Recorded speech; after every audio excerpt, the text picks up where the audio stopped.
there was one other acknowledgement I wanted to make. I wanted to thank the union leader for not endorsing me.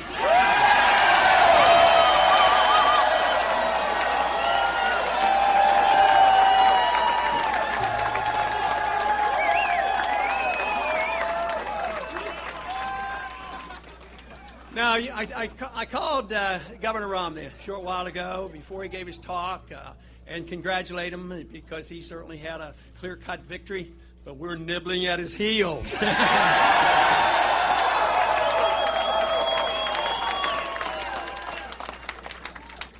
But there was another victory tonight. He had a victory, but we have had a victory for the cause of liberty tonight.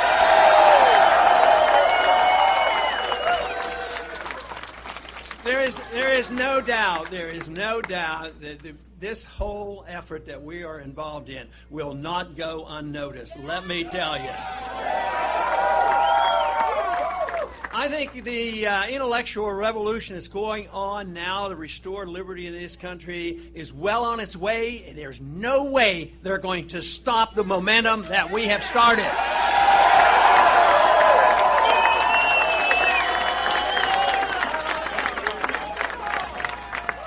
And that is the victory that you have brought about because you have been the ones that have done the works. There's a lot of people here, but the ones across the countries, the donors, and the excitement on the campuses, it's just unbelievable. We don't always get the coverage or the interest shown on what is going on because if they did, they wouldn't be ignoring so much of what we're doing. But, you know, I find it sort of fascinating when they finally get around, and this is different people. It could be in the media, it could be our opponents or whatever. But I sort of have to chuckle when they describe you and me as being dangerous.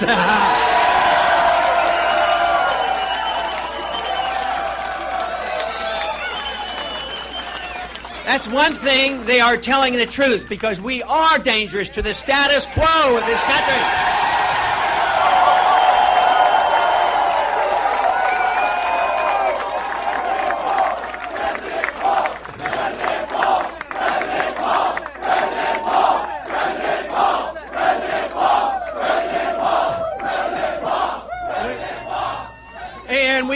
Remain a danger to the Federal Reserve System as well.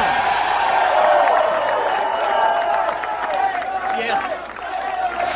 And the Fed, right, and the Fed. Ah.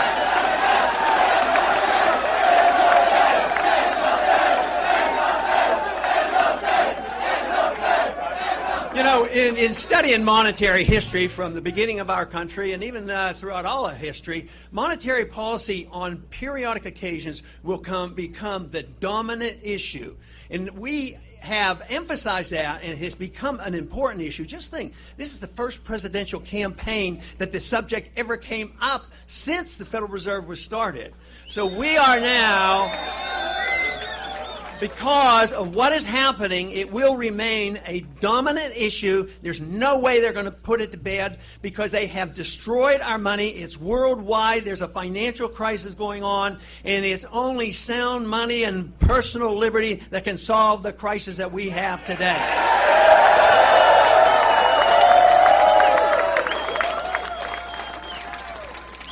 But the one reason I talk about the monetary system so much, it was a sneaky, deceitful way to pay the bills. You know, an honest government that wants to be a big spending government would tax the people, and then the people would know what they were doing. If we had to pay taxes for everything that they do, you know, the people would rise up and stop it. So then they started borrowing money a lot, and then people didn't notice that quite as much because they passed that on. But then they resorted to the printing of the money, and that is why the Federal Reserve was established, to take care of the powerful interests, the military-industrial complex, the banking system, and deficit financing. And there's a couple reasons they have deficit financing. Sometimes there are conservatives that want deficit financing, and sometimes there are liberals who want deficit financing. And they have resorted to this, and of course this is why we are facing this crisis today. But it also serves those interests who like to think that we have this responsibility. They claim it's a moral responsibility to take our young people put them into the military and send them hither and yon around the world, policing the world and using up the money.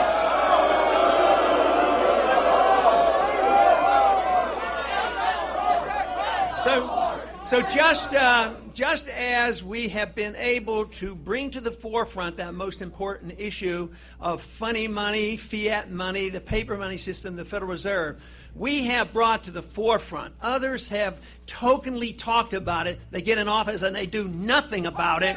But right now, it is this liberty movement, which is seen as a patriotic movement, an individual liberty movement, that is saying to the country and to the world, we've had enough of sending our kids and our money around the world to be the policemen of the world. It's the time to bring them home.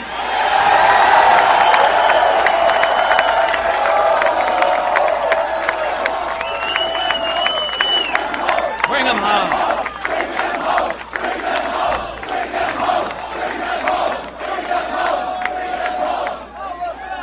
The one thing is we do know they will come home. My goal and our goal has always been to bring them home in a deliberate fashion to avoid major economic crisis by destroying our economy by spending so much overseas. In the last 10 years, the wars that have gone on added $4 trillion of debt. And I don't think we have been one bit safer for it. I think we have been less safe because of all the money that we have spent overseas. So this is the issue now. It is an issue that I think is crucial.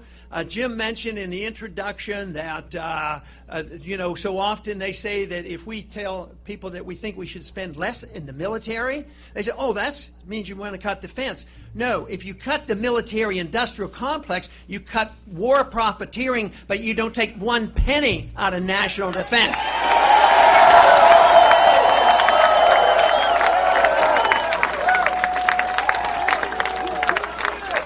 And besides, we're flat out broke.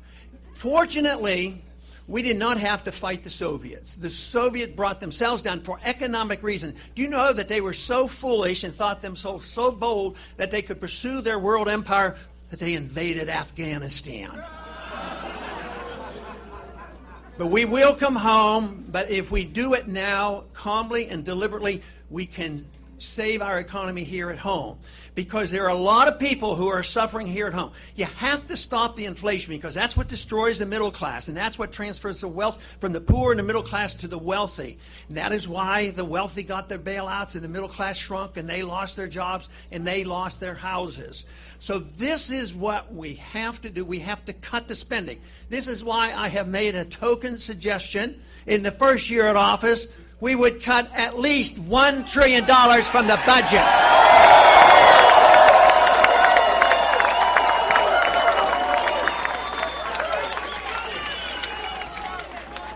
Now, the one thing that the talk you hear in Washington is pure talk because there is nobody suggesting, the other candidates are not talking about real cuts. They're talking about cutting proposed increases out in 10 years. They say, oh, we'll cut $1 trillion. Yeah, $1 trillion over a 10-year period, which is $100 billion every year.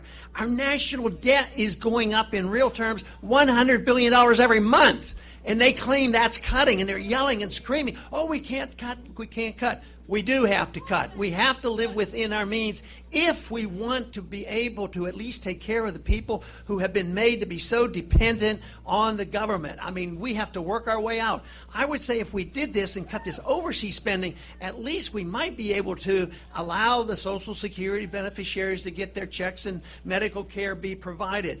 But if we continue to do what we're doing, the results are that the dollar is destroyed and the whole thing comes apart, and it's going to be a worldwide phenomenon. Already, Social Security beneficiaries are suffering a lot. Their income is shrinking because the value of the dollar is going down, so they're getting their checks cut. And that is why you have to think about the cutting and stopping the inflation. But overall, you have to ask, once again, as our founders did, what should the role of government be in a free society? The role should be very simple: the protection of liberty.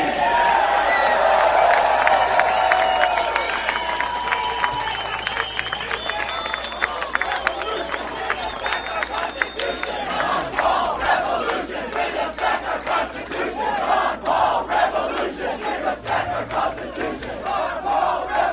Wonderful, wonderful. You know, the Constitution was written for a very precise manner. It was not designed to restrain the individual, not to restrain you. It was to protect your liberties and to restrain the federal government. But liberty has to be re-emphasized because we have been careless over the last 100 years. We have taken liberty and chopped it up into pieces. Some people think liberty has to do with personal habits, which I agree. Other people think liberty is how to spend your money, and they defend that part, and then they fight about when to do what. I think what we need to do is make this emphasis that liberty means you have a right to your life and your privacy and the way you want to live your life as long as you don't hurt people, and you have a right to keep and spend your money as you want to.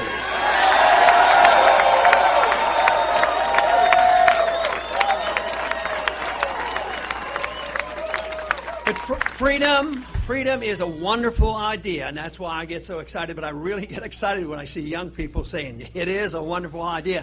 Freedom is popular, don't you know that? Now, freedom brings people together. I think it's magnificent that the crowds that have come out over the weeks and months have been very diverse, because it should be, because some people want their freedom to practice their religious in one way, maybe another way. Some might not even want to practice it at all. But freedom, if you understand it, you should all fight for freedom because you want to exert your freedom the way you want. Same way with economic freedom. It should bring people together. And I think this is one reason people worry about, how are you ever going to put in a coalition, or how are you going to, oh no, they don't want a coalition. They said, how are you going to compromise and give up some of your beliefs in order to get some things passed? You don't have to compromise. What you have to do is emphasize the coalitions that people want their freedoms for a different reason and bring them together. It's been America.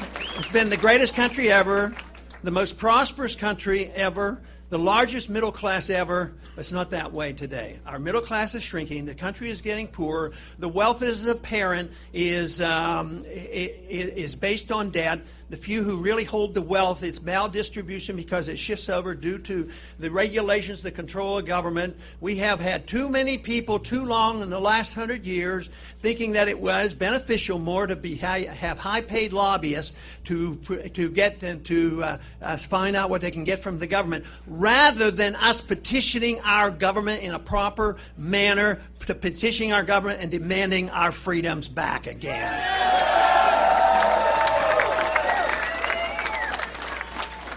Now, a lot of times they give us trouble, and they say, freedom, you people are just too selfish. All you want to do is have your freedom, you know, and they argue that that is the case. But the thing of it is, the people, the bleeding hearts, and I understand them and I recognize them, and I believe most of them are well intended. But it doesn't work is the problem. All that good intentions of saying, we're going to give everybody a free house and no loans, and then they can borrow against, you know, the equity. And look what happened. It was a bubble, it burst, and they lost their houses. So the humanitarian instincts are there across the board. What we have to convince them, if you're a true humanitarian, you have to fight and argue the case for free markets, sound money, property rights, contract rights, no use of force, and a sensible foreign policy so we don't waste our resources.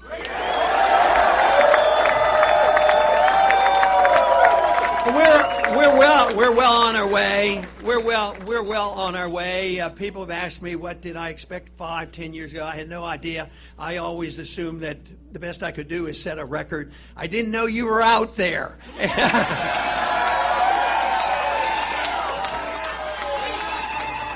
But it's no longer that irate, tireless minority that is stirring up the troops. Now that irate minority, and so tireless as you have been, it's growing by leaps and bounds. It's going to continue to grow by leaps and bounds, and we will restore freedom to this country. Thank you very much.